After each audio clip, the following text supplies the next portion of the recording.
La lluvia caía a cántaros, convirtiendo las calles madrileñas en verdaderos ríos.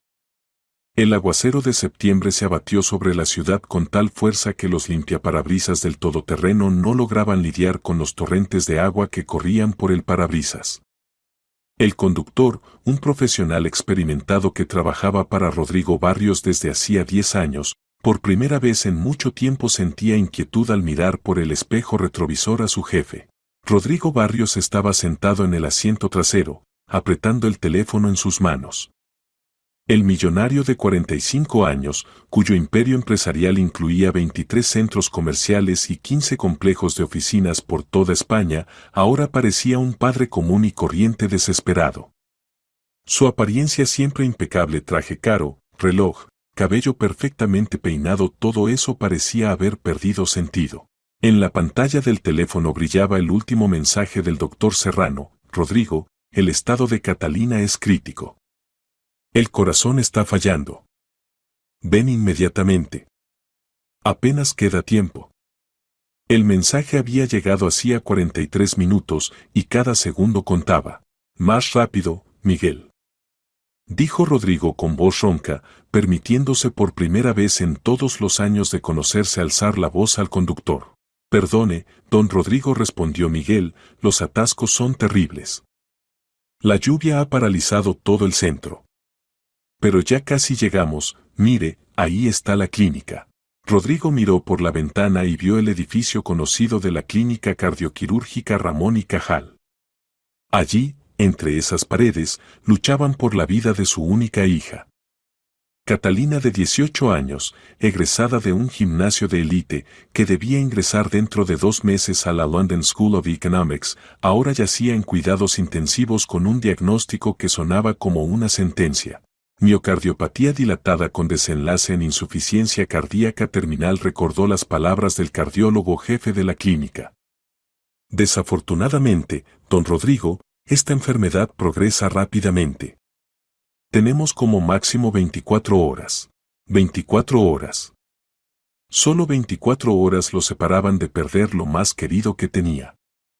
Su esposa Ana había muerto 5 años atrás de cáncer, y desde entonces Cata era todo para él, el sentido de la vida, la razón para despertarse por las mañanas, el estímulo para trabajar y desarrollar el negocio. Soñaba con transferirle su imperio, verla feliz, casarla, mimar a los nietos. Hemos llegado, don Rodrigo, dijo Miguel, deteniendo el coche en la entrada principal. Rodrigo agarró el paraguas y saltó del coche. El aguacero inmediatamente se abatió sobre él, a pesar del paraguas, empapando los zapatos caros y los pantalones. Pero le daba igual, se apresuraba hacia su hija, hacia su pequeña Cata, que podía en cualquier momento. No. Gritó, ahuyentando el terrible pensamiento. Esto no va a pasar. Encontraré la manera de salvarla. Cualquier dinero, cualquier médico, aunque sea de Israel, aunque sea de Alemania. Pero incluso pronunciando estas palabras, comprendía su falta de sentido. Durante las últimas 2 semanas había consultado con los mejores cardiocirujanos del mundo. El profesor Müller de Múnich, el doctor Kramer de Asuta, todo un equipo de médicos israelíes, todos decían lo mismo: demasiado tarde. Se requiere un trasplante de corazón, pero en tal estado la paciente no resistirá la operación. Rodrigo caminaba rápidamente hacia la entrada cuando de repente una figura oscura le cortó el paso. Levantó los ojos y vio ante sí a un hombre mayor de unos 65 años. La visión era aterradora: cabello gris colgando en mechones sucios, barba despeinada y cubierta de migas, en el rostro profundas arrugas y un color gris enfermizo de la piel. La ropa, una chaqueta rota de la que sobresalía el forro, vaqueros gastados hasta los agujeros, botas desgastadas sin cordones. Del anciano emanaba un olor penetrante de cuerpo sin lavar, mezclado con olor a alcohol barato. Señor, graznó el anciano, extendiendo una mano temblorosa con uñas sucias y mordidas, ayúdeme, por favor. No he comido en 3 días. Aunque sea 1 euro. Rodrigo se detuvo en seco. En este momento, cuando su hija se moría, cuando cada segundo contaba, este vagabundo se atrevía a mendigar. La ira, que se había acumulado en él durante semanas de impotencia ante la enfermedad de su hija, encontró de repente una salida. «¡Lárgate!», rugió, su voz resonó como eco en las paredes del edificio. «¡Lárgate de aquí!». Rodrigo se lanzó hacia adelante y empujó con fuerza al anciano en el pecho. Este, debilitado por el hambre y el alcohol, no se mantuvo en pie y cayó con un golpe sordo sobre el asfalto mojado, golpeándose dolorosamente la espalda. «¡Idiota viejo!», siguió gritando Rodrigo, de pie sobre el caído. «A mi hija le quedan como máximo 24 horas. Como máximo 24 horas, ¿entiendes? Y tú estorbas bajo mis pies con tu mendicidad». Varios transeúntes se detuvieron, mirando con reproche la escena, pero Rodrigo estaba ciego de ira y desesperación. El anciano se levantaba lentamente, haciendo muecas de dolor, sus manos temblaban aún más fuerte. «Mi única hija se está muriendo». La voz de Rodrigo se quebró en un grito. «Tiene 18 años. Toda la vida por delante. ¿Y tú?» «Tú». Se cayó, respirando pesadamente, dándose cuenta de que se estaba desahogando con una persona inocente. Pero el dolor era tan fuerte que necesitaba volcarlo en alguien. El anciano finalmente se puso de pie, se sacudió la chaqueta sucia y lentamente levantó los ojos hacia el millonario enfurecido. Y Rodrigo vio de repente esos ojos, grises, profundos, llenos de comprensión y compasión. En ellos no había ni ira ni resentimiento, solo una tristeza infinita y algo más. «¿Sabiduría? Permítame ayudarle a usted y a su hija», dijo el anciano en voz baja, y su voz, a pesar de la ronquera, sonaba sorprendentemente calmada y segura. Rodrigo se quedó boquiabierto. Esperaba cualquier cosa, insultos, quejas, amenazas de llamar a la policía, pero no esto. «¿Qué?», preguntó, no creyendo a sus oídos. «Dije, permítame ayudarle a usted y a su hija», repitió el anciano, limpiándose con la manga el rostro mojado por la lluvia. Rodrigo se rió, histéricamente, dolorosamente. «¿Tú?», gritó. «¿Tú vas a ayudar? Pero si eres un vagabundo, un alcohólico, un mendigo, ¿qué puedes hacer? ¿Recitar un conjuro? ¿O curar con vodka?». «Puedo más de lo que parece», respondió el anciano calmadamente, sin prestar atención al tono burlón. «Me llamo Bruno Montero. Soy médico». «¿Médico?». Rodrigo se rió de nuevo, pero la risa se le atascó en la garganta. Algo en la manera de comportarse de esta persona le hizo dudar de sus suposiciones. A pesar de la apariencia repugnante, el anciano hablaba con corrección, su dicción era clara y en su mirada se leía esa seguridad que solo viene con una gran experiencia profesional. «¿Qué clase de médico eres tú?», lanzó Rodrigo con desprecio, pero su voz ya sonaba menos segura. «Cardiocirujano», respondió simplemente Bruno. «Profesor de cardiocirugía». Mejor dicho, lo era. Si su hija tiene el corazón enfermo, puedo ver su historial médico y, posiblemente, ayudar. Rodrigo estaba bajo la lluvia, sin sentir cómo el agua corría por su cabello y se deslizaba por el cuello de la camisa. ¿Cardiocirujano? ¿Este vagabundo era cardiocirujano? Era absurdo. Pero algo dentro de él, la intuición paterna o simplemente la desesperación, susurraba: ¿y si dice la verdad? ¿Y si esta es tu última oportunidad? Escuche. Bruno dijo, tratando de controlarse. Me disculpo por haberle empujado.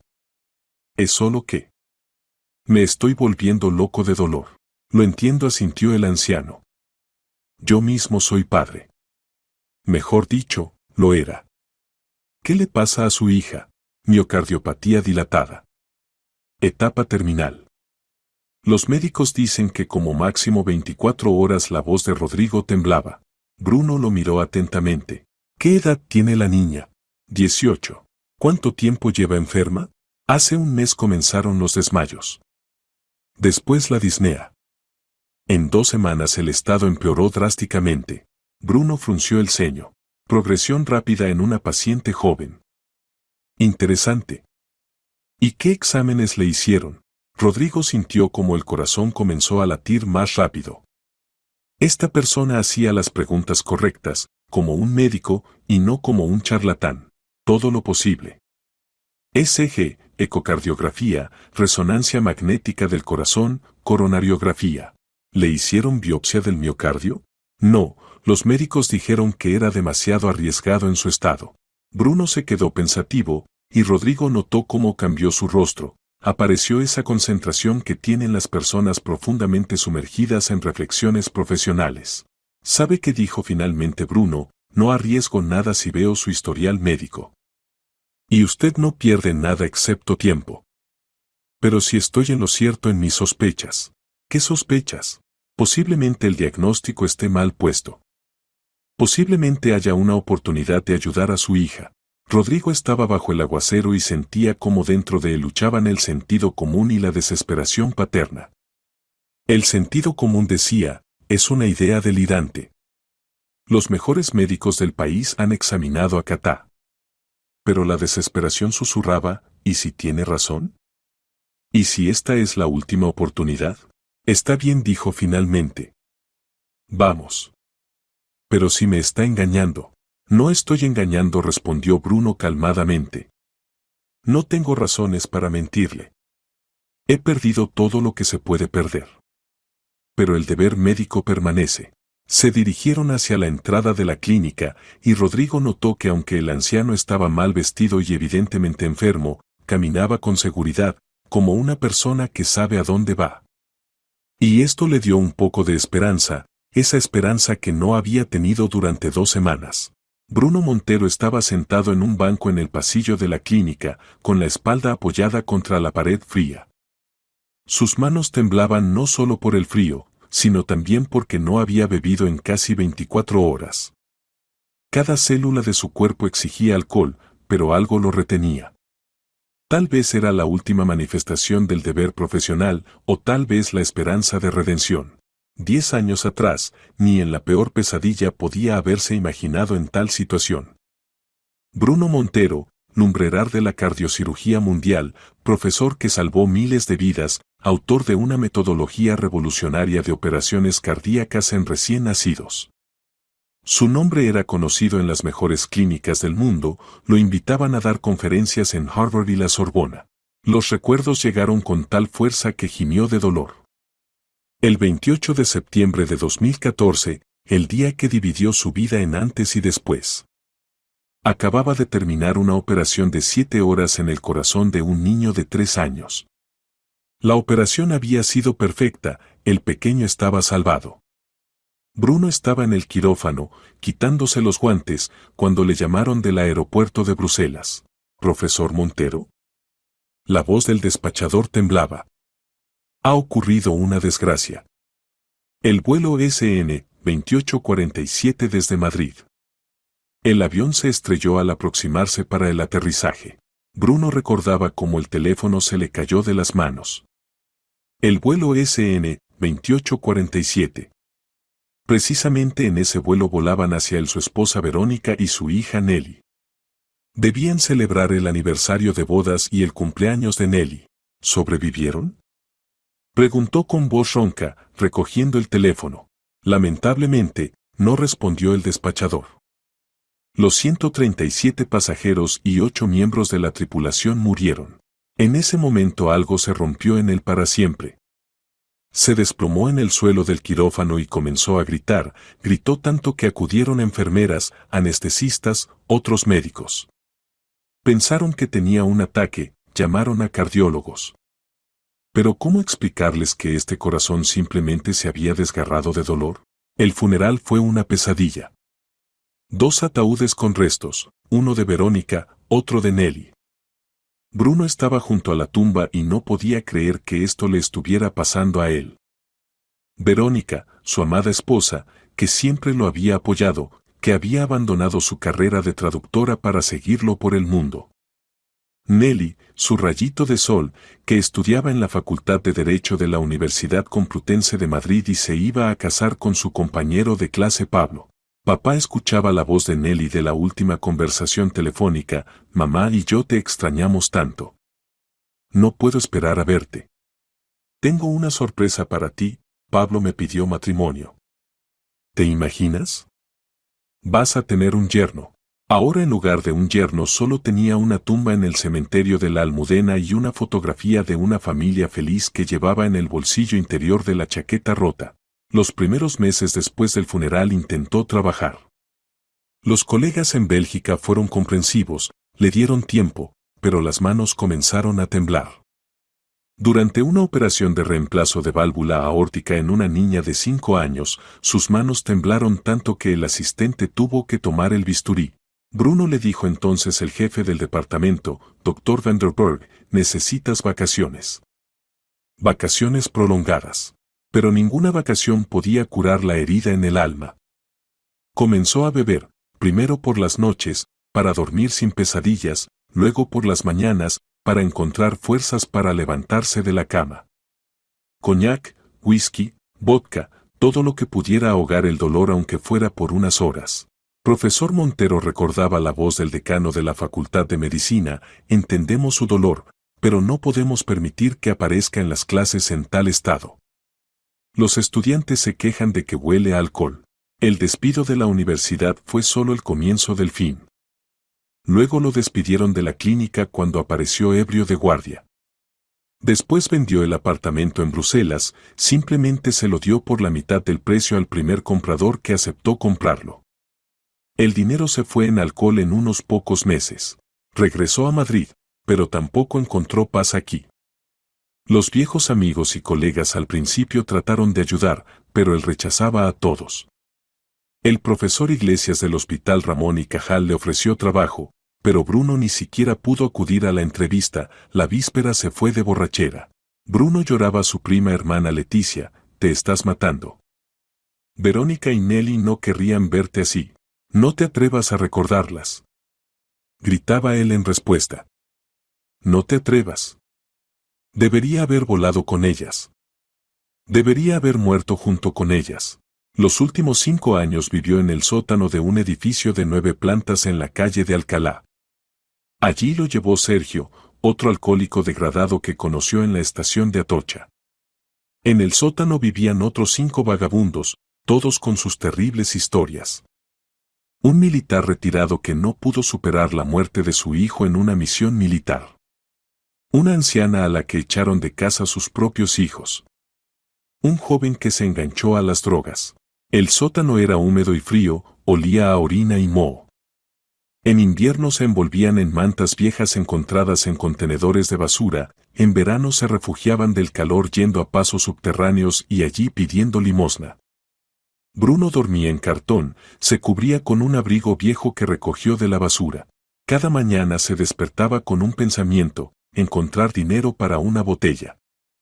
Pedía limosna, a veces trabajaba en el mercado, descargaba camiones, barría. En todo un día lograba ganar para una botella del vino más barato. A veces, en raros momentos de sobriedad, se acercaba a un espejo roto en el sótano y se miraba. El cabello gris colgaba en mechones sucios, la barba estaba despeinada, los dientes amarillos por la nicotina. Las manos temblaban. ¿Dónde estaba ese elegante profesor en traje caro que hablaba en conferencias internacionales? ¿Dónde estaba esa persona que podía realizar una operación de 12 horas sin temblar? Verónica susurraba, dirigiéndose a la fotografía, perdóname. No pude. No pude vivir sin ustedes. Pero hoy algo cambió. Cuando vio el sufrimiento en los ojos de este millonario, cuando escuchó sobre la hija moribunda, algo despertó en su alma muerta. Tal vez eran los fantasmas de Verónica y Nelly que le susurraban, ayúdalo. Salva a esta niña. Esta es tu oportunidad de redención. La voz de Rodrigo lo arrancó de los dolorosos recuerdos. Vamos. El doctor Serrano accedió a mostrarte el historial médico. Bruno se levantó con piernas de algodón y siguió al millonario. Caminaron por los pasillos de la clínica y él sentía como los olores familiares de antisépticos y medicamentos despertaban en él algo hace tiempo olvidado. Sus instintos profesionales, que habían dormido 10 años, lentamente despertaban. Tal vez, pensó, tal vez esta sea mi última oportunidad de volver a ser humano. La última oportunidad de hacer algo bueno antes de morir. La habitación 312 impresionó a Bruno por su equipamiento. Aquí había equipos con los que solo podía soñar 10 años atrás. Múltiples monitores mostraban parámetros vitales de la paciente en tiempo real. Un aparato de ventilación artificial susurraba silenciosamente, manteniendo la respiración. Los infusores introducían lentamente medicamentos a través del catéter venoso central. En la cama del hospital yacía una chica muy joven. Catalina Barrios parecía una princesa durmiente de un cuento, largo cabello castaño trenzado cuidadosamente, el rostro, a pesar de la palidez enfermiza, conservaba rasgos infantiles. Solo tenía 18 años, toda la vida debería estar por delante. Rodrigo se acercó a la cama de su hija, su rostro se distorsionó de dolor. Tomó su mano fría en sus palmas y la llevó a los labios. Catita, mi ángel, susurró, y su voz temblaba, papá está aquí. Todo está bien. La operación fue exitosa. Vas a vivir. ¿Qué me pasó? Preguntó Catá, tratando de recordar los últimos eventos. Estuviste muy enferma. El corazón. La voz de Rodrigo temblaba. Pero ahora todo pasó.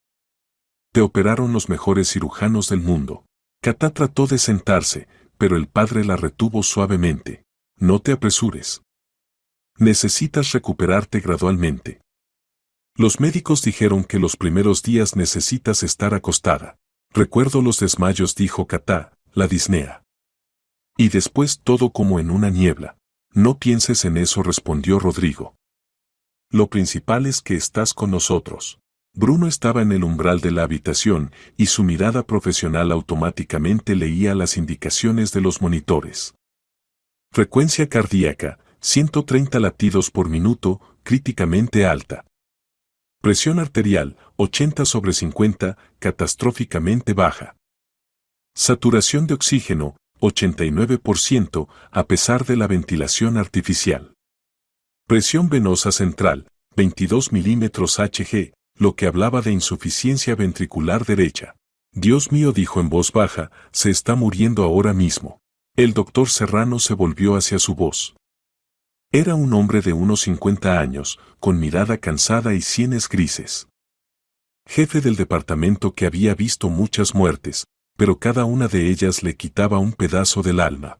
¿Y usted quién es? Preguntó severamente, observando al extraño visitante en ropa sucia. Esto es. Rodrigo titubeó, comprendiendo lo absurdo que sonaba. Dice que es médico. Doctor Serrano, hemos probado todo. Las consultas con los mejores cardiólogos del mundo no dieron nada. ¿Qué perdemos si ve su historial? Serrano miró a Bruno escépticamente de pies a cabeza. Ante él estaba un evidente vagabundo, cabello sucio, barba despeinada, ropa rota, olor a alcohol. Pero algo en los ojos de esta persona lo hizo sospechar. En esos ojos se leía esa seguridad profesional que solo viene con una experiencia enorme. ¿Y usted, dijo Serrano, tiene educación médica? ¿Y en general, cómo llegó a cuidados intensivos? La tengo, respondió Bruno calmadamente, y su voz, a pesar de la ronquera, sonaba sorprendentemente segura. Cardiocirujano.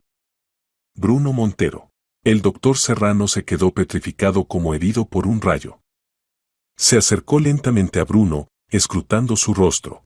¿Montero? Preguntó en un susurro. ¿No será el mismo profesor Montero que trabajó en la Universidad Médica de Bélgica?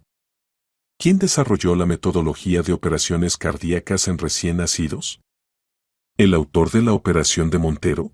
El mismo, asintió Bruno cansadamente. Pero como usted. Serrano no podía creer a sus ojos. Profesor, he leído todos sus trabajos. Aprendí con sus metodologías. ¿Pero qué le pasó? La vida pasó, respondió Bruno amargamente. A veces rompe a las personas de tal manera que no se pueden reparar. Serrano se acercó más, estudiando el rostro de la leyenda de la cardiocirugía. Sí, a pesar de la apariencia aterradora, los rasgos del rostro, la forma de la nariz, los ojos, todo hablaba de que ante él estaba realmente el famoso profesor Montero. Dios mío, susurró. Pensé que había muerto. Después de desaparecer de Bélgica nadie sabía. Mejor hubiera muerto, interrumpió Bruno. Muestre el historial de la paciente. El tiempo es valioso. Serrano con manos temblorosas le entregó una carpeta gruesa con documentos médicos. Bruno la tomó, y Rodrigo notó cómo cambió su rostro. Apareció esa concentración que tienen los verdaderos profesionales. Bruno abrió la carpeta y comenzó a estudiar. Primero leía lentamente, analizando cuidadosamente cada línea, luego cada vez más rápido. Sus dedos, a pesar del temblor, hojeaban las páginas con seguridad, deteniéndose en datos clave. SG murmuró. Miren aquí. Ondas Q profundas en derivaciones V1, V3, pero no hay ampliación de QRS. En la miocardiopatía dilatada debe haber ampliación. Serrano se inclinó sobre el historial. Ecocardiografía, continuó Bruno. Grosor de las paredes del ventrículo izquierdo 14 milímetros, del derecho 8. En la forma dilatada las paredes deben ser delgadas, no engrosadas. Pero las cavidades están expandidas. Comenzó Serrano. Sí, pero miren la función diastólica. Bruno señaló con el dedo el gráfico. Tipo restrictivo de llenado ventricular. E/diagonal A igual a 3,2. Tiempo de desaceleración del llenado diastólico temprano, 120 milisegundos. Esta es la imagen clásica de miocardiopatía restrictiva. Serrano revisaba rápidamente los datos. Su rostro se volvía cada vez más sorprendido. Coronariografía, continuó Bruno.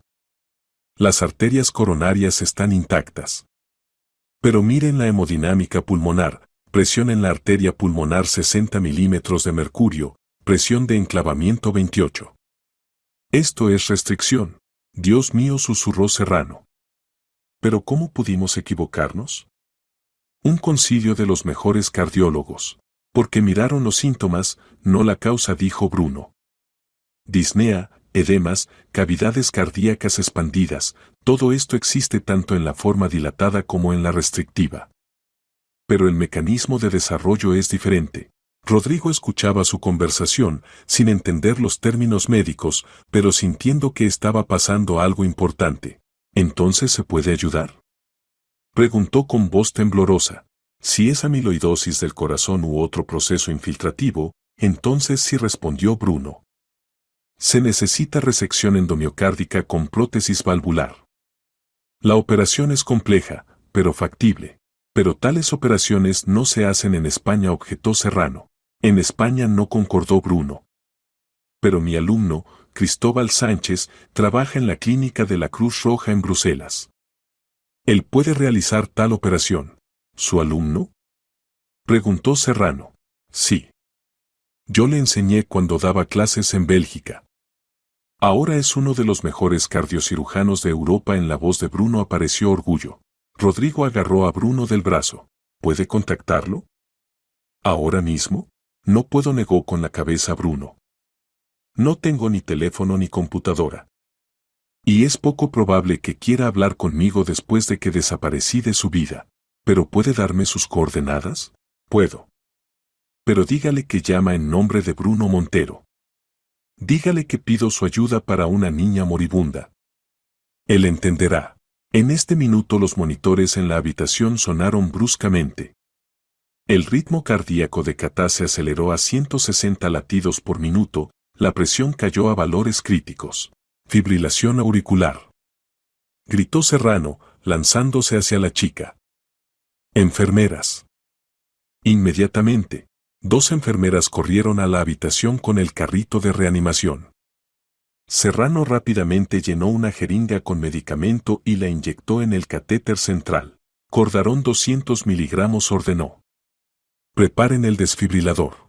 Bruno instintivamente dio un paso hacia la cama, sus reflejos profesionales funcionaron automáticamente. No desfibrilador, dijo. Con tal patología la terapia electroimpulsiva puede provocar paro cardíaco. Mejor añadan preparados de potasio y magnesio. Serrano titubeó por un segundo, luego asintió a la enfermera. Cloruro de potasio, magnesio, ordenó. Después de varios minutos el ritmo se estabilizó. Katá seguía inconsciente, pero los indicadores de los monitores mejoraron un poco. No queda tiempo en absoluto, dijo Serrano, limpiándose el sudor de la frente. Otro ataque así y todo terminará. Rodrigo miraba a su hija y sentía como todo dentro de él se contraía de horror. Estaba dispuesto a dar toda su fortuna con tal de salvarla. Volaré a Bélgica, dijo decisivamente. Ahora mismo. El avión privado de Rodrigo Barrios estuvo listo para el despegue 1 hora después de tomar la decisión. El equipo de 7 personas, pilotos, azafata, personal médico, 2 guardaespaldas y traductor, todos recibieron la orden de prepararse para un vuelo de emergencia a Bruselas. Rodrigo estaba sentado en su silla de trabajo en el salón del avión, marcando febrilmente el número de la clínica de la Cruz Roja. El corazón latía tan fuerte que escuchaba su golpeteo en los oídos. De la conversación con el doctor Sánchez dependía la vida de su hija. Clínica de la Cruz Roja, hablan en español, respondió una voz en el teléfono. Necesito al doctor Cristóbal Sánchez, jefe del departamento de cardiocirugía, dijo rápidamente Rodrigo. Es cuestión de vida o muerte. Un momento, lo conecto. Los tonos en el teléfono parecían eternidad. Rodrigo cerró los ojos y mentalmente rezó a todos los santos en los que creía y no creía. Habla Sánchez, se escuchó una voz masculina tranquila con ligero acento. Doctor, me llamo Rodrigo Barrios. Le llamo por mi hija. Se está muriendo, y la única persona que puede salvarla es usted. Lo escucho atentamente, respondió Sánchez. Llamo en nombre de Bruno Montero, pronunció Rodrigo esas palabras que, según esperaba, se convertirían en la llave para la salvación de su hija. En el teléfono se hizo silencio. Rodrigo solo escuchaba el zumbido de los motores del avión que ya se elevaba al cielo. ¿Bruno? La voz de Sánchez temblaba. ¿Está vivo? ¿Dónde está? En Madrid. Pide su ayuda para una niña moribunda de 18 años, mi hija. Dios mío, susurró el médico. Pensé que había muerto. Después de su desaparición. Cuénteme todo en orden. Rodrigo rápidamente expuso toda la historia, desde el encuentro con Bruno en la clínica hasta el establecimiento del nuevo diagnóstico. Sánchez escuchaba en silencio, haciendo ocasionalmente preguntas aclaratorias. ¿Tiene los documentos médicos de la paciente? Preguntó. Sí, los llevo conmigo. Ya volamos hacia ustedes. Bien. Envíemelo todo por correo electrónico, lo estudiaré antes de su llegada. Rodrigo hizo una seña a su asistente, y éste comenzó a escanear los documentos con un escáner portátil. Doctor Sánchez, dijo Rodrigo, estoy dispuesto a pagar cualquier cantidad. Diga el precio. No se trata de dinero, respondió el médico. Se trata de que tales operaciones son extremadamente complejas. Si Bruno puso el diagnóstico de miocardiopatía restrictiva, entonces tiene razón. Él nunca se equivocaba en los diagnósticos. ¿Entonces nos ayudará? Lo intentaré. Pero tengo una condición. El corazón de Rodrigo se contrajo. ¿Cuál? Bruno debe participar en la operación. Debe estar cerca, consultar, dirigir mis acciones. Pero él. Rodrigo titubeó. Ahora no está en las mejores condiciones. No importa en qué condiciones esté, dijo firmemente Sánchez. Esta es su metodología, su operación. Sin él no me haré cargo. La resección endomiocárdica no es una operación común. Necesito conocer cada matiz, cada detalle. Rodrigo comprendió que no tenía elección. Está bien, dijo. Lo traeré. Entonces los espero. Tan pronto como reciba los documentos, comenzaré inmediatamente la preparación para la operación. El avión volaba sobre la Europa nocturna y Rodrigo miraba por la ventanilla las luces de las ciudades abajo. En algún lugar allí, en una de esas ciudades, se encontraba la persona que podía salvar a su hija. Y en Madrid se moría Catá, y cada minuto contaba. El teléfono sonó, llamaba el doctor Serrano desde Madrid. Don Rodrigo, la voz del médico era tensa, el estado de Catalina empeoró drásticamente. Comenzó insuficiencia ventricular izquierda aguda. Conectamos contrapulsación con balón intraaórtico, pero esto no durará mucho. ¿Cuánto tiempo tenemos? Preguntó Rodrigo con voz ronca. Horas. Tal vez hasta la mañana. Rodrigo cerró los ojos. El vuelo a Bruselas tomaría otras 2 horas, luego negociaciones con Sánchez, regreso a Madrid. Doctor Serrano dijo, manténgala a cualquier precio. Traeré un cirujano que podrá salvarla. Está bien, respondió Serrano. Haremos todo lo posible. Rodrigo colgó y marcó el número de su asistente principal en Madrid. Máximo dijo, tan pronto como recoja al doctor en Bruselas, volaremos inmediatamente de regreso. Y además, encuentre a ese Montero. Parece que vive en algún sótano. Encuéntrelo y espere mis instrucciones. 1 hora después Rodrigo recibió respuesta de Sánchez por correo electrónico, estudié los documentos. El diagnóstico de Bruno es correcto. Es miocardiopatía restrictiva, probablemente sobre la base de amiloidosis. Operable.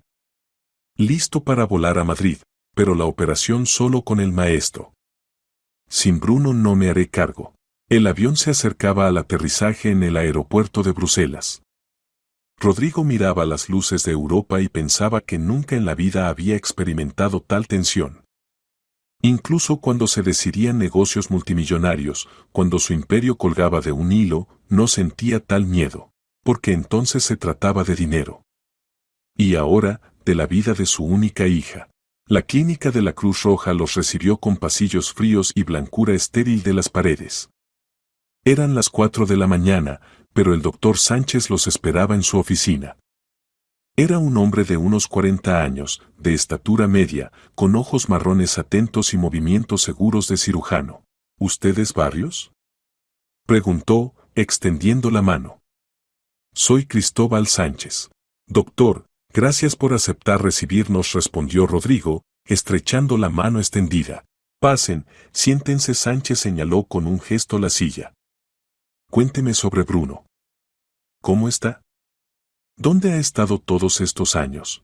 Rodrigo contó todo lo que sabía sobre la vida del profesor Montero después de la tragedia. El rostro de Sánchez se volvía cada vez más triste. Traté de encontrarlo después del funeral de Verónica y Nelly, dijo. Vine a Bruselas, llamé a todos los conocidos. Pero se desvaneció como si se hubiera disuelto.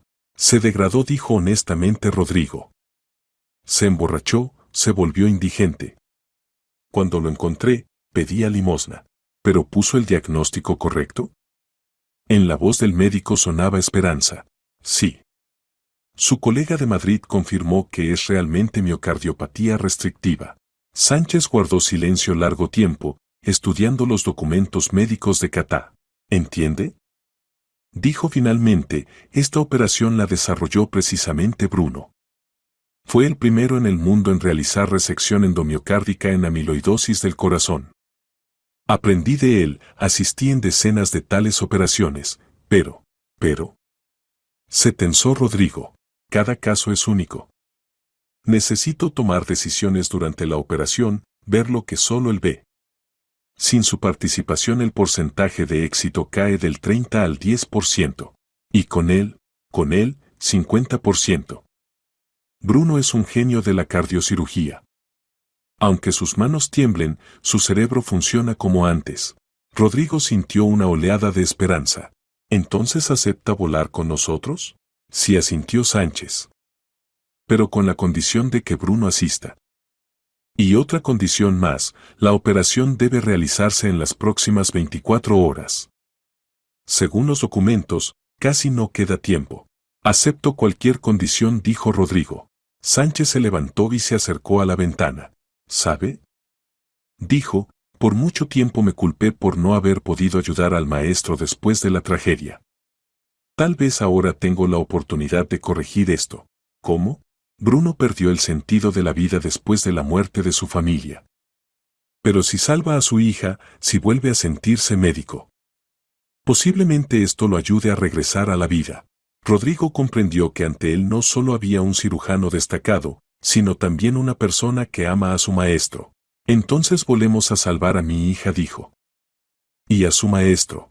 El regreso a Madrid se convirtió para Rodrigo en el vuelo más largo de su vida. Cada minuto esperaba una llamada del doctor Serrano con el mensaje de que todo había terminado. Cristóbal Sánchez estaba sentado al lado, estudiando historiales médicos y preparándose para la operación que podía convertirse en la última oportunidad para la chica moribunda. Señor Barrios, dijo Cristóbal, dejando a un lado los documentos, debo ser honesto con usted. Incluso si encontramos a Bruno en condiciones apropiadas, las posibilidades no son muy altas. Su hija ha estado demasiado tiempo en estado crítico. Rodrigo apretó los apoyabrazos de la silla tan fuerte que los nudillos de los dedos se pusieron blancos. Ella es fuerte, susurró. Como su madre. Ana luchó contra el cáncer hasta el final. Catá también luchará. Cuando el avión aterrizó en Barajas, en la pista ya los esperaban 3 coches de escolta y una ambulancia. Rodrigo no perdía tiempo, cada segundo contaba. ¡A la clínica!, gritó al conductor. Más rápido. Por el camino logró llamar a Serrano. Doctor, ¿cómo está Catá? Mal, don Rodrigo. La voz del médico era sombría. Muy mal. La conectamos a un corazón artificial externo, pero esto nos da como máximo unas horas. El corazón prácticamente no funciona. Resistan, dijo Rodrigo. Traje un cirujano. Ahora buscaremos a Montero. En la clínica los recibió un verdadero alboroto. Serrano personalmente recibió a Sánchez en el vestíbulo. Cristóbal dijo, extendiendo la mano, he leído sus trabajos. Es un honor conocerlo. Igualmente, respondió Sánchez. Lléveme a la paciente. ¿Y dónde está el profesor Montero? Lo están buscando. Enviaron gente a ese sótano donde vive. Subieron a cuidados intensivos. El estado de Catá era aterrador. A su cuerpo estaban conectados decenas de cables y tubos. El aparato de corazón artificial trabajaba monótonamente en lugar de su propio órgano, que apenas se las arreglaba. Sánchez examinó en silencio a la chica, estudió las indicaciones de los monitores. Su rostro se volvía cada vez más sombrío. Casi no queda tiempo, le dijo a Serrano. Necesitamos operar en las próximas horas. ¿Dónde está el quirófano? Listo. Pero sin el profesor Montero. Sin él no empezamos, dijo firmemente Sánchez. En este momento en el pasillo se escucharon voces. Rodrigo salió corriendo de la habitación y vio a sus guardaespaldas que literalmente arrastraban al resistente Bruno. Suéltenme, gritaba el anciano. Iré solo. Bruno se veía igual que la víspera. No estaba ebrio, pero de él emanaba un olor nauseabundo, la ropa estaba sucia y rota. Bruno se acercó. Rodrigo, mi hija se está muriendo. Usted prometió ayudar. ¿Su hija?, murmuró Bruno. ¿Encontró a Cristóbal? Mientras tanto, Cristóbal salió de la habitación y vio a su maestro en tal estado. El rostro del cirujano se distorsionó de dolor. Bruno dijo en voz baja, ¿qué le pasó? Bruno levantó los ojos y por varios segundos escrutó el rostro de Cristóbal. Gradualmente en su mirada apareció reconocimiento. ¿Cristóbal?, susurró. ¿Eres realmente tú? Sí, soy yo. Cristóbal se acercó más, sin prestar atención al olor. Tu alumno. Bruno se tambaleó y casi se cayó. Cristóbal lo sostuvo. Cristóbal, muchacho mío, lloró Bruno, perdóname. Perdona que me haya vuelto así. No quería que me vieras así. No importa, susurró Cristóbal, y Rodrigo vio que el joven médico también tenía lágrimas en los ojos. No importa, maestro. Lo principal es que estás aquí. Ya no soy médico, sollozaba Bruno. Soy un borracho, un vagabundo. Mis manos tiemblan, no recuerdo nada. ¿Recuerdas?, dijo Cristóbal. Ayer pusiste el diagnóstico correcto a una niña que no podían curar los mejores cardiólogos de Madrid. Significa que el médico en ti aún vive. Rodrigo no aguantó y agarró a Bruno por los hombros. Bruno dijo, y su voz se quebraba, si hay en usted aunque sea una gota de humanidad, ayude. Mi hija tiene 18 años. Ella no tiene la culpa de lo que le pasó a usted. No la deje morir. Bruno lo miró, y Rodrigo vio que el anciano recordó algo y se quedó pensativo. La niña. Susurró. Sí, miocardiopatía restrictiva. Sí. Exclamó Rodrigo. Usted recuerda todo. Recuerdo, asintió Bruno. Pero no puedo operar en tal estado. No necesita operar, dijo Cristóbal. Solo esté cerca. Aconseje, dirija. Yo seré sus manos. Bruno guardó silencio largo tiempo, luchando consigo mismo. Finalmente se enderezó, y en su voz aparecieron notas de la antigua seguridad. Está bien, dijo. Pero primero necesito ponerme en orden. Y necesito café fuerte. Y un sándwich. Me caigo de hambre. Rodrigo sintió una oleada de esperanza. Tal vez aún no todo estaba perdido. Máximo. Gritó al guardaespaldas. Lleve al profesor a la ducha, búsquenle navaja, ropa limpia. Y traigan un termo del café más fuerte que encuentren y un sándwich. Pero entonces de la habitación salió corriendo una enfermera. Doctor Serrano. Gritó. La paciente tiene paro cardíaco. Todos corrieron a la habitación. En los monitores se mostraba una línea recta, asistolia. Katá yacía inmóvil, solo el aparato de ventilación artificial seguía inflando sus pulmones. Adrenalina. Gritó Serrano. Comenzamos reanimación. Bruno, a pesar de su estado, se acercó a la cama y miró los monitores. Esperen, dijo. No adrenalina. En la miocardiopatía restrictiva la adrenalina puede agravar la situación. ¿Pero qué hacer? Preguntó Serrano. Calcio, dijo Bruno. Cloruro de calcio y electroestimulación. El ritmo puede restablecerse. Serrano ejecutó las indicaciones. Después de varios minutos angustiosos en el monitor aparecieron contracciones cardíacas débiles pero regulares. Funcionó, susurró Cristóbal. Es usted un genio. Pero Bruno no escuchaba los elogios. Miraba a Katá y veía en ella a su hija muerta Nelly. La misma juventud, la misma indefensión. No la dejaré morir, dijo en voz baja. Cristóbal, prepara el quirófano. Vamos a salvar a la niña. La transformación de Bruno tomó media hora, pero el resultado superó todas las expectativas. De ao baño salió una persona completamente diferente, limpio, bien afeitado, con traje médico y zuecos, con cabello peinado cuidadosamente hacia atrás. Solo los ojos permanecían rojos, y las manos aún temblaban ligeramente. El café ayudó, le dijo a Rodrigo. Gracias por la ropa y el sándwich.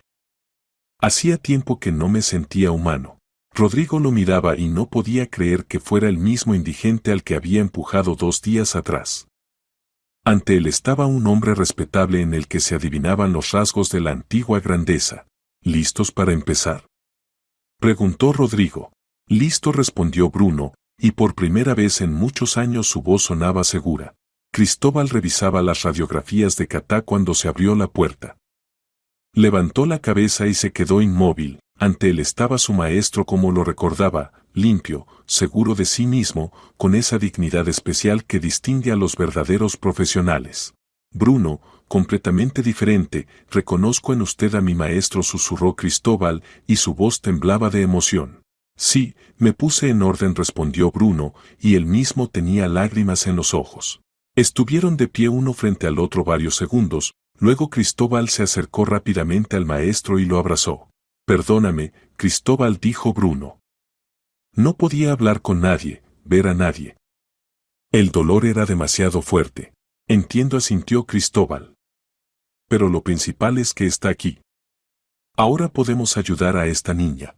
Se sentaron a la mesa, y Cristóbal desplegó ante el maestro todos los documentos médicos, radiografías, análisis, resultados de exámenes.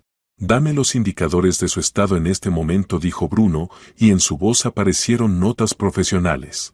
Estudiaba cuidadosamente las radiografías médicas y diagramas. Amiloidosis del corazón, dijo Bruno después de un largo estudio. Imagen clásica. ¿Ves estos depósitos en la ecocardiografía? ¿Y el grosor de las paredes del miocardio, 14 milímetros con cavidades expandidas? Sí, asintió Cristóbal. El diagnóstico es exacto. La pregunta es cómo operar. La resección endomiocárdica en tal estado. Difícil, pero posible, interrumpió Bruno. ¿Recuerdas la operación en el hospital de Gante? ¿Un niño de 7 años con patología análoga? Recuerdo los ojos de Cristóbal se iluminaron. Usted entonces desarrolló un enfoque fundamentalmente nuevo. Exactamente. Resección por etapas con prótesis valvular intermedia. Primero removemos los depósitos amiloides del ventrículo izquierdo, luego del derecho. Rodrigo escuchaba su conversación y no entendía los términos médicos, pero sentía que entre maestro y alumno estaba pasando algo importante, la transmisión de conocimientos que podían salvar a su hija. ¿Qué posibilidades?, preguntó. Con un cirujano común, 10%, respondió honestamente Cristóbal. Pero con Bruno cerca, 50%. ¿Y sin operación? No las hay, dijo Bruno. La niña morirá en unas horas. Rodrigo cerró los ojos. 50% era mejor que nada. Pero aún daba miedo. ¿Cuándo empezamos?, preguntó. Ahora, respondió Bruno. No se puede perder tiempo. Pasaron al quirófano. Kataya yacía en la mesa, conectada al aparato de circulación artificial. El anestesista verificó la preparación de la paciente para la operación. Todo listo, informó. Cristóbal se acercó a la mesa y tomó el bisturí. Bruno se colocó al lado, su papel era consultivo, pero todos entendían que de él dependía el éxito de la operación. Recuerda la regla principal, Cristóbal, dijo Bruno. El corazón no tolera la prisa. Cada movimiento debe ser preciso y pensado. Recuerdo, maestro, respondió Cristóbal. Y además, agregó Bruno, no operamos simplemente un corazón. Operamos la vida de alguien, los sueños de alguien. En esta niña está todo el universo de su padre. Rodrigo estaba sentado en el pasillo junto al quirófano y esperaba. Las lágrimas corrían por sus mejillas. Este anciano, al que había empujado e insultado, entendía su dolor mejor que cualquier otra persona. Empezamos, dijo Cristóbal, haciendo la primera incisión. La operación comenzó a las 7 de la mañana e inmediatamente mostró su complejidad. Cuando Cristóbal abrió la caja torácica de Katá, todos los presentes en el quirófano exclamaron: el corazón de la chica estaba aumentado casi al doble, y sus paredes tenían un aspecto seroso no natural. Dios mío, susurró uno de los asistentes, ¿cómo vivía con tal corazón? Juventud y fuerza de voluntad, respondió Bruno, estudiando atentamente el cuadro que se había abierto. Cristóbal, ¿ves estos depósitos amarillos en el epicardio? Es amiloide. Hay que ser extremadamente cuidadoso, el tejido es muy frágil. Cristóbal asintió y continuó el trabajo. Sus movimientos eran precisos y seguros, pero se veía cómo se tensaban sus hombros, cómo se concentraba mirando el campo operatorio. Conectamos el aparato de circulación artificial, dijo Cristóbal. Detenemos el corazón. El corazón de Katá se quedó inmóvil. Ahora su vida la mantenían solo las máquinas, el aparato de ventilación artificial y el aparato de circulación artificial. En el quirófano se hizo más silencioso, solo se escuchaba el siseo medido de los aparatos y las órdenes silenciosas del cirujano. Comenzamos la resección del ventrículo izquierdo, dijo Cristóbal, tomando un instrumento especial. Cuidado, advirtió Bruno. ¿Ves esta zona? Aquí pasa la arteria descendente anterior. Aléjate 2 milímetros a la izquierda. Cristóbal corrigió la dirección de la incisión. Bruno estaba al lado, siguiendo cada movimiento de su alumno, y de vez en cuando daba consejos. Sus manos temblaban, pero la voz era calmada y segura. Excelente, dijo. Ahora necesitamos remover los depósitos amiloides del tabique interventricular. Pero ten cuidado, allí pasa el sistema de conducción del corazón. Hora tras hora la operación continuaba. Cristóbal metódicamente removía las zonas afectadas del músculo cardíaco, y Bruno lo dirigía, compartía experiencia, advertía sobre peligros. La temperatura corporal de la paciente está bajando, informó el anestesista. 34 grados. Normal, respondió Bruno. En tal operación la hipotermia protege el cerebro de la isquemia. Rodrigo estaba de pie tras la pared del quirófano ya 4 horas. Las piernas se entumecieron, la espalda dolía, pero no podía alejarse ni un paso. Junto a él estaba el doctor Serrano, que de vez en cuando lo animaba. Hay que tener esperanza. Sánchez es un excelente cirujano, pero con el profesor Montero cerca se supera a sí mismo. ¿La salvarán? Preguntó Rodrigo con voz ronca. No lo se respondió honestamente Serrano. Pero si alguien puede hacerlo, son ellos. Mientras tanto en el quirófano ocurrió un momento crítico. Al remover los depósitos amiloides del ventrículo derecho, Cristóbal accidentalmente tocó una de las arterias coronarias. Sangrado. Gritó el asistente. La sangre se derramó en el campo operatorio, cerrando la visión. Todos en el quirófano se agitaron y esperaron instrucciones posteriores. Cristóbal, no entres en pánico, dijo calmadamente Bruno. Aprieta la arteria con el dedo. Así. Ahora toma la microaguja con prolene 7-0. Cristóbal ejecutó las indicaciones del maestro. Sus manos no temblaron, a pesar de la situación crítica. Pon la sutura, continuó instruyendo Bruno.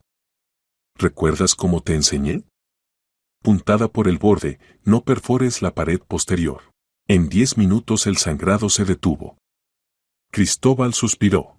Gracias, maestro, dijo. Sin usted no me habría arreglado. Te habrías arreglado, respondió Bruno. Eres un excelente cirujano, Cristóbal. Solo necesitas creer en ti mismo. La operación continuó.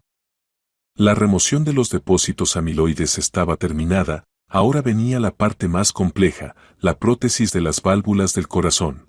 La válvula mitral está afectada en un 70%, dijo Cristóbal, estudiando el cuadro que se había abierto. Se necesita prótesis completa. De acuerdo, asintió Bruno. Usa bioprótesis. A su edad servirá unos 20 años y después se podrá reemplazar. La instalación de la prótesis requirió otras 2 horas de trabajo de orfebrería. Cada sutura debía ser ideal, de esto dependía la vida posterior de la paciente. Listo, dijo finalmente Cristóbal. La prótesis está instalada. Verificamos la hermeticidad. El anestesista introdujo solución fisiológica en el corazón. La prótesis se mantenía perfectamente, no había filtraciones. Excelente, dijo Bruno. Ahora la válvula tricúspide. La segunda parte de la operación transcurrió más suavemente, la experiencia de la primera prótesis ayudó, y en 1 hora la segunda válvula artificial estaba instalada. Todo, dijo Cristóbal. Resección completada, prótesis instaladas. Ponemos en marcha el corazón. Este fue el momento más emocionante de la operación. Al quitar la pinza de la aorta, los cirujanos ponían en marcha el corazón de la paciente. O funcionaría correctamente, o la chica moriría en la mesa de operaciones. Quitamos la pinza, dijo Cristóbal. El corazón lentamente comenzó a contraerse. Primero irregularmente, luego cada vez más rítmicamente. Los monitores mostraron parámetros estables, frecuencia cardíaca, presión arterial, gasto cardíaco. Funciona, susurró Cristóbal. Por supuesto que funciona, sonrió Bruno. Eres un excelente cirujano, hijo. En el quirófano sonaron aplausos contenidos del personal médico. Rodrigo en el pasillo los escuchó y lloró de alivio. La operación terminó exitosamente, anunció Cristóbal. La paciente se traslada a cuidados intensivos. Cuando salieron del quirófano, Rodrigo se lanzó hacia ellos. ¿Cómo está?, preguntó con voz temblorosa. La operación fue exitosa, respondió Cristóbal. Pero aún es temprano para celebrar. Las próximas 24 horas serán críticas. ¿Vivirá?, insistió Rodrigo. Bruno puso la mano en el hombro del millonario. Vivirá, dijo. Su hija es una luchadora. Se las arreglará. Y por primera vez en muchos días Rodrigo creyó que su Catá tenía futuro. Catá recobró la conciencia 18 horas después de la operación. Lo primero que vio al abrir los ojos fue el rostro de su padre, inclinado sobre su cama. Se veía agotado, sin afeitar, envejecido unos 10 años en estos días, pero en sus ojos brillaba tal felicidad que la chica involuntariamente sonrió. «Papá», susurró con voz débil, y esta palabra le pareció a Rodrigo la música más hermosa del mundo. «Estoy aquí», Solecito respondió, apretando su mano. «Todo está bien. La operación fue exitosa. Vas a vivir». «¿Qué me pasó?», preguntó Catá, tratando de recordar los últimos eventos. «Estuviste muy enferma». El corazón. La voz de Rodrigo temblaba. Pero ahora todo quedó atrás. Te operaron los mejores cirujanos del mundo. Katá trató de sentarse, pero el padre la retuvo suavemente. No te apresures. Necesitas recuperarte gradualmente. Los médicos dijeron que los primeros días necesitas estar acostada. Recuerdo los desmayos, dijo Katá, la disnea. Y después todo como en niebla. No pienses en eso, respondió Rodrigo. Lo principal es que estás con nosotros. Al cuarto entró Cristóbal Sánchez. Sonreía, por primera vez en mucho tiempo después del encuentro con el maestro. ¿Cómo está nuestra paciente?, preguntó. Mejor, respondió Katá. Gracias, doctor. Siento que puedo respirar. Por primera vez en muchas semanas respiro fácilmente. Es una buena señal, asintió Cristóbal. Su corazón ahora funciona normalmente.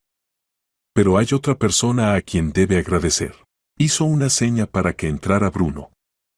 El viejo profesor se detuvo en el umbral, avergonzado de acercarse más. En el traje nuevo, peinado cuidadosamente, se veía como un médico sólido, pero en los ojos aún se leía la inseguridad de una persona que durante mucho tiempo había estado en el fondo de la vida. Este es Bruno Montero, dijo Cristóbal. Precisamente él puso el diagnóstico correcto e hizo posible su salvación. Katá miró hacia él con gratitud. En sus ojos jóvenes no había juicio ni perplejidad, solo reconocimiento sincero. Gracias, dijo simplemente, pero en esta palabra había tanto calor que Bruno sintió como algo se descongelaba en su alma muerta. De nada, respondió, y su voz temblaba. Lo principal es que te estás recuperando. ¿Cómo agradecerle?, preguntó Katá. Me dio una nueva vida. Bruno no pudo contener las lágrimas. Esta niña con su simplicidad y bondad rompió el hielo que había aprisionado su corazón durante largos años. Solo vive, susurró. Y sé saludable y feliz. Rodrigo se levantó de la silla y se acercó a Bruno. Bruno dijo solemnemente, usted salvó a mi hija. Nunca lo olvidaré. Dígame qué puedo hacer por usted. Nada, negó con la cabeza Bruno. Solo cumplí con mi deber médico. No, dijo firmemente Rodrigo. Esto es más que deber. Tengo una propuesta que cambiará su vida. Bruno lo miró con interés. ¿Cuál? Quiero abrir una clínica privada de cardiocirugía, continuó Rodrigo. Moderna, con el mejor equipamiento del mundo. Y quiero que usted la dirija. Bruno se quedó inmóvil. Guardó silencio largo tiempo, luchando con sentimientos contradictorios. Don Rodrigo dijo finalmente, agradezco la propuesta, pero no puedo operar. Mis manos tiemblan, la memoria falla. Usted será médico jefe y consultor, interrumpió Rodrigo. Recibir pacientes, consultar en operaciones complejas, transmitir experiencia a médicos jóvenes. Y operar lo harán Cristóbal y otros cirujanos que usted seleccione. Bruno se estremeció. La propuesta era tentadora, pero temía creer que la vida podía cambiar para mejor. ¿Y si recaigo?, preguntó en voz baja. ¿Si vuelvo a beber? No lo hará, dijo confiadamente Rodrigo. Tendrá un objetivo, sentido de vida. Podrá volver a salvar gente. Cristóbal se acercó al maestro y puso la mano en el hombro. Bruno dijo, acepte. Sin usted nunca me habría convertido en el cirujano que soy ahora. Trabajemos juntos, como en los viejos tiempos. Bruno miró los rostros de las personas que lo rodeaban, al millonario agradecido, al alumno leal, a la niña que ayudó a salvar. Por primera vez en 10 años sintió que la gente lo necesitaba. Está bien, dijo en voz baja. Lo intentaré. Pero con una condición. ¿Cuál?, preguntó Rodrigo. La clínica debe llamarse en honor a mi esposa e hija, en memoria de Verónica y Nale Mancharo. Que sus nombres sirvan al bien. Rodrigo le extendió la mano. De acuerdo. Clínica de cardiocirugía en memoria de Verónica y Nale Mancharo. ¿Trato hecho? Trato hecho, respondió Bruno, estrechando la mano extendida, y por primera vez en muchos años sonrió sinceramente. Pasaron 6 meses desde la operación de Katá, y durante este tiempo la vida de todos los participantes de esta historia cambió radicalmente. En las afueras de Madrid, en una zona ecológicamente limpia junto a un bosque de pinos, creció la Clínica de Cardiocirugía en memoria de Verónica y Nelly Montero, un verdadero centro médico de nivel mundial. Rodrigo Barrios no escatimó medios. El edificio de la clínica fue diseñado por los mejores arquitectos e incluía 5 quirófanos equipados con el equipamiento más moderno, salas de cuidados intensivos, consultorios de diagnóstico, centro de rehabilitación e incluso un pequeño hotel para familiares de pacientes. Bruno estaba en su nueva oficina en el 4º piso, mirando por la ventana panorámica el bosque otoñal. En la puerta lucía una placa, médico jefe y director médico, profesor B. Montero. Sus manos casi no temblaban, el trabajo, el objetivo en la vida y la responsabilidad resultaron ser la mejor medicina para todas las dolencias. El interior de la oficina era austero pero acogedor. Y en el escritorio estaba la fotografía de Verónica y Nelly en un hermoso marco de plata. Gracias, les susurraba cada mañana. Gracias por llevarme a estas personas. Gracias por la nueva vida. A la oficina entró Cristóbal. En 6 meses él también cambió, se mudó de Bélgica para siempre, se casó con la cardióloga Isabel y ahora dirigía el departamento quirúrgico de la clínica. ¿Listo para recibir pacientes?, preguntó. Listo, sonrió Bruno. Hoy es un día especial, el primer día de trabajo de nuestra clínica. ¿Sabe, Bruno?, dijo Cristóbal, sentándose en la silla, a veces me parece que todo esto es un sueño. Hace 6 meses pensé que nunca más lo vería, y ahora trabajamos juntos otra vez. La vida es una cosa sorprendente, concordó Bruno. A veces te rompe hasta los cimientos, y después te da una segunda oportunidad. ¿Y no se arrepiente de haber aceptado?, preguntó Cristóbal. La responsabilidad es enorme, pacientes de todo el país vendrán. No, respondió firmemente Bruno. Entendí que tengo otra familia más, mis pacientes, mis alumnos. Gente a la que puedo ayudar. Tocaron a la puerta. Entró la secretaria, una chica joven con rostro agradable. Bruno dijo, vino a consulta la primera paciente. Una niña, 3 años, cardiopatía congénita. Que pase, dijo Bruno. A la oficina entró una mujer joven con una niña pequeña en brazos. La mujer se veía asustada de emoción y la pequeña estaba pálida y apática. Doctor, dijo la mujer con voz temblorosa, nos dijeron que solo usted puede ayudar a nuestra Marieta. Tiene una cardiopatía compleja y los médicos de nuestra ciudad dicen que la operación es demasiado arriesgada.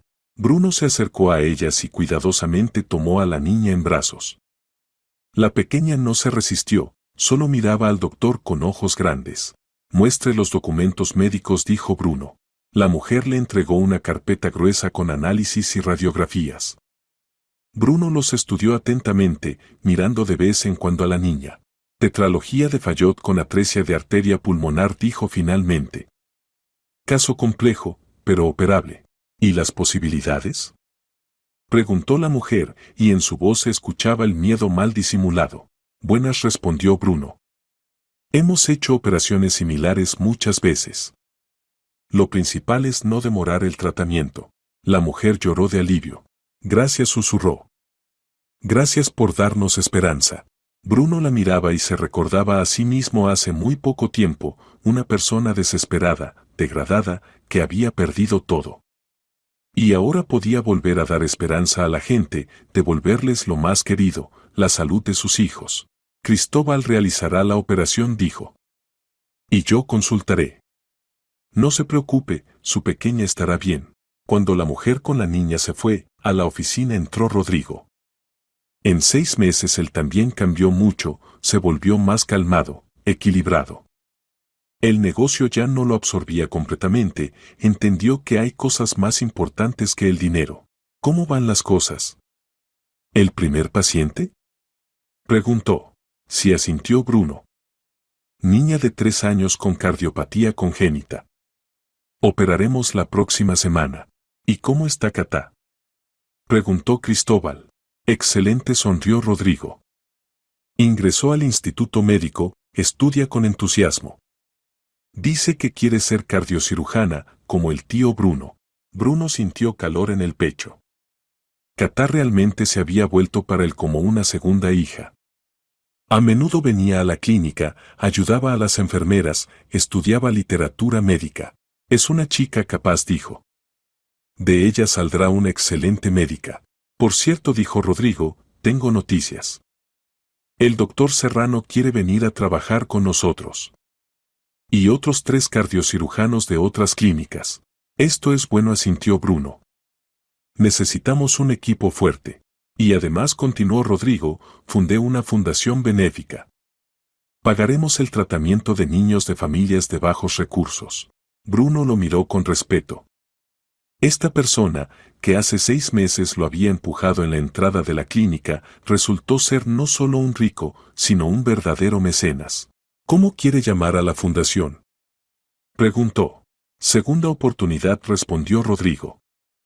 Porque todos nosotros recibimos una segunda oportunidad en la vida, ¿verdad? Bruno asintió. Realmente, cada uno de ellos recibió lo que buscaba. Rodrigo recuperó a su hija, Cristóbal se reunió con el maestro, Cata recibió una nueva vida, y Bruno mismo encontró un nuevo sentido de existencia. ¿Sabe?, dijo Bruno, acercándose a la ventana, a veces me parece que Verónica y Nelly aún están cerca. Que dirigen mi mano, sugieren las decisiones correctas. Posiblemente sea así, respondió Rodrigo. Posiblemente el amor sea más fuerte que la muerte. Tras la ventana comenzaba un nuevo día, lleno de esperanzas y posibilidades. En la clínica ya trabajaban médicos, se preparaban para operaciones, recibían pacientes. Y Bruno sabía que cada persona salvada era una pequeña victoria sobre el dolor, sobre la desesperación, sobre la muerte. Su nueva vida apenas comenzaba. Pasó un año desde la apertura de la clínica. Durante este tiempo Bruno y su equipo realizaron cientos de operaciones, salvaron muchas vidas. La reputación de la clínica creció rápidamente, a ellos llegaban pacientes no solo de España, sino también de otros países. Bruno ya no bebía. El trabajo lo absorbía completamente, dándole lo que había perdido muchos años atrás, la sensación de ser necesario y útil. Cada paciente salvado era para él una pequeña victoria sobre el pasado, sobre el dolor de la pérdida. Cristóbal se adaptó completamente en España y se convirtió en uno de los cardiocirujanos líderes del país. Realizaba las operaciones más complejas, pero siempre consultaba con el maestro antes de tomar decisiones importantes. En la clínica trabajaban médicos jóvenes que aprendían de Bruno. Les transmitían no solo conocimientos, sino también la filosofía del quehacer médico, compasión hacia los pacientes, disposición a luchar por cada vida hasta el final. Una vez por la tarde, cuando la jornada laboral llegaba a su fin, Bruno estaba sentado en su oficina, estudiando la historia clínica de un paciente complejo. Tocaron a la puerta. Adelante, dijo. A la oficina entró una mujer joven con un niño pequeño en brazos. Se veía preocupada. Doctor, dijo, me dijeron que usted puede ayudar a mi hijo. Tiene una cardiopatía, y los médicos dicen que la operación es muy arriesgada. Bruno miró al pequeño. El niño no tenía más de 1 año, pero ya se veía que estaba gravemente enfermo. Muestre los documentos médicos, dijo Bruno. La mujer le entregó una carpeta con análisis. Bruno los estudió atentamente.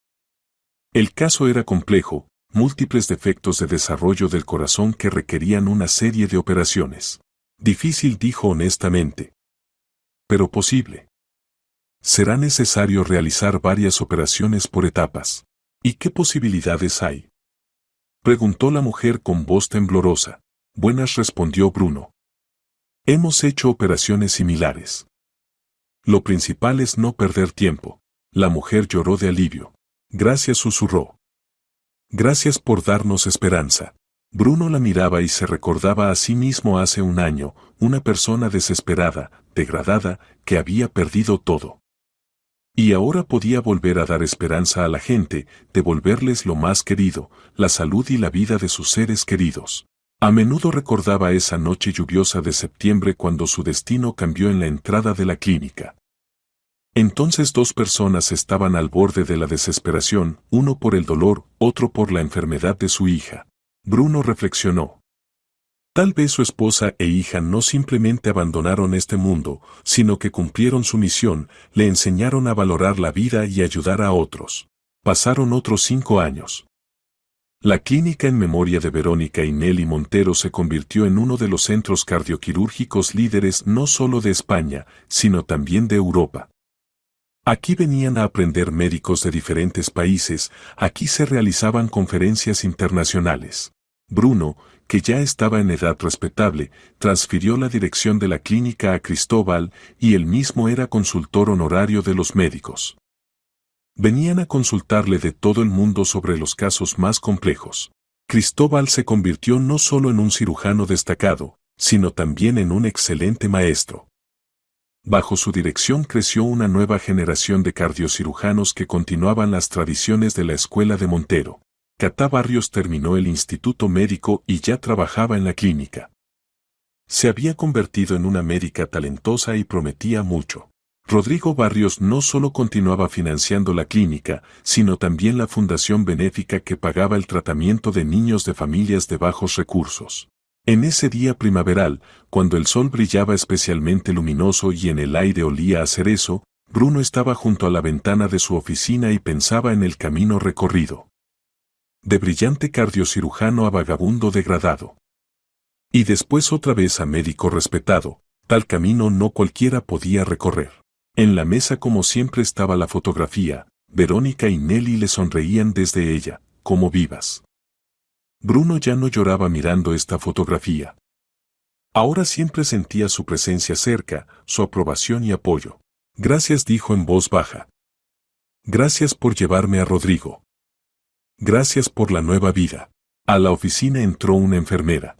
Bruno dijo, la madre de un paciente quiere verlo solo a usted y a nadie más. Un niño con tetralogía de Fallot.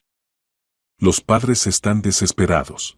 Voy, respondió Bruno, levantándose de la mesa. Otra vida necesitaba salvación. Otra familia esperaba un milagro. Y él sabía que haría todo lo posible para que este milagro ocurriera.